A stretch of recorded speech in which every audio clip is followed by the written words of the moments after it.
Afin de mieux sentir ce qu'est une fiche efficace, dans cette vidéo, on va passer en revue les erreurs que vous faites le plus souvent au moment de faire des fiches. Première erreur, des élèves qui ont peur de ne pas tout savoir, recopier son cours en tout petit. 1, c'est une énorme perte de temps, et 2, c'est pas du tout l'objectif d'une fiche.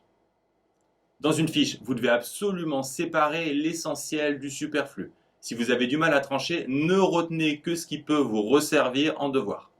Je vous laisse méditer la définition de l'intelligence de Douglas Hofstadter. Deuxième erreur, recopier une fiche toute faite. Il faut savoir que l'intérêt principal de faire une fiche n'est pas d'avoir une fiche pour réviser. Le plus important, c'est le travail fourni pour la préparer.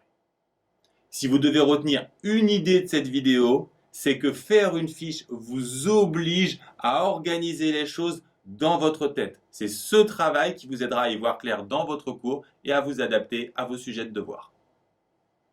D'autre part, une fiche, c'est personnel. C'est mon ballon. Et j'ai pas envie de le prêter. Parce que quand on a un ballon, on n'a pas envie de le prêter. Et moi, j'ai pas envie de le prêter. C'est mon ballon. Non, pas dans ce sens-là. Une fiche, c'est personnel parce que vous êtes le seul à savoir ce que vous devez y mettre. C'est vous le mieux placé pour savoir les choses que vous ne voulez pas oublier et les trucs qui vous aident à comprendre. L'intérêt d'une fiche fournie par votre professeur ou par notre site, c'est de vérifier que vous n'êtes pas passé à côté de quelque chose d'essentiel. Troisième erreur, la fiche liste de courses. Notre cerveau retient très mal les listes. Il mémorise beaucoup mieux les informations organisées. Donc la première chose à faire, c'est de découper votre cours en blocs bien nets.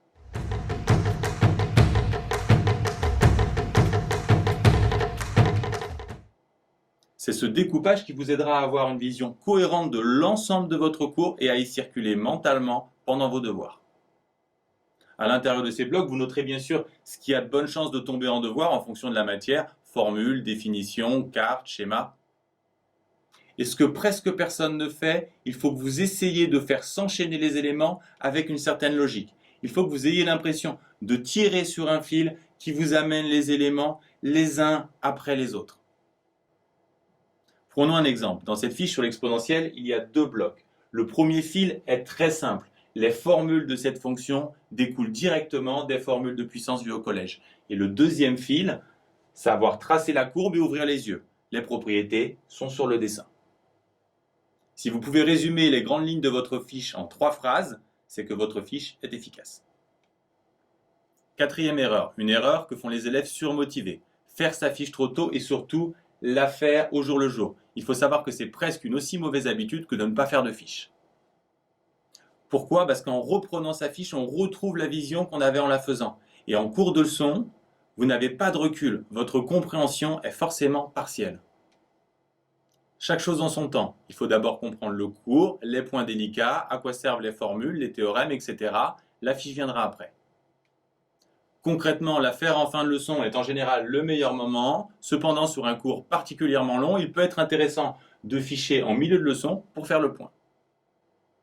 Le cerveau retient très peu par lecture et relecture. On l'a vu dans la vidéo Travailler efficacement. Il apprend par essai-erreur, alors testez-vous.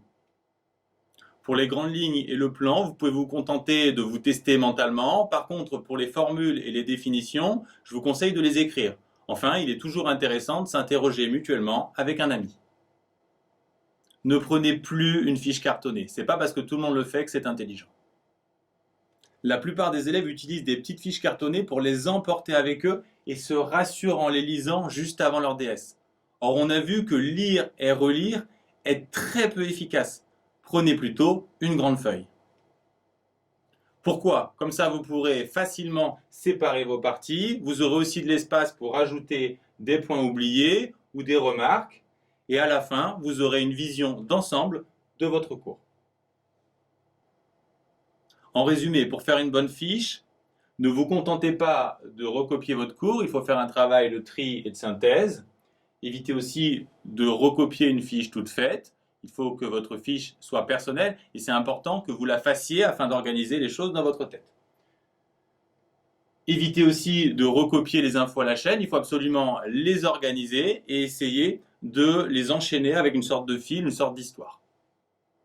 N'essayez pas de faire vos fiches au jour le jour, attendez plutôt la fin de la leçon. Une fois qu'elle est faite, apprenez-la par essai-erreur et faites-la plutôt sur une grande feuille. Vous devez maintenant avoir une bonne idée de ce à quoi ressemble une fiche efficace. Dans la vidéo suivante, on verra comment les construire étape par étape. On verra aussi comment les préparer de plus en plus efficacement et les adapter aux matières à exercice.